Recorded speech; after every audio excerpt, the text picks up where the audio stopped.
আসসালামু আলাইকুম। আজকে আরেক মার্কেটে গেলাম মেয়েকে নিয়ে, মেয়ের বাবাকে নিয়ে।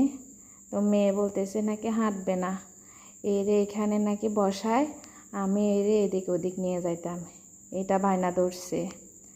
তো কিছু জিনিস কিনছি, কাঁচা খেজুর কিনছি, তখন কাঁচা খেজুরের সিজন ছিল। তো কত দাম হয়েছে, তো মেয়ের বাবা জিজ্ঞেস করছে।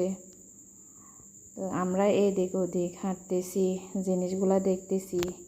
এক সাইডে ডিম রাখছে দেখেন, আর আমার মেয়ে দেখেন অনেক খুশি।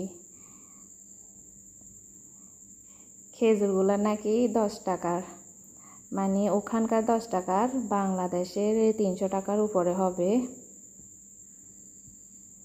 কি সুন্দরভাবে সাজানো গোছানো। মার্কেটগুলোতে গেলে অনেক ভালো লাগে, অনেক শান্তি লাগে।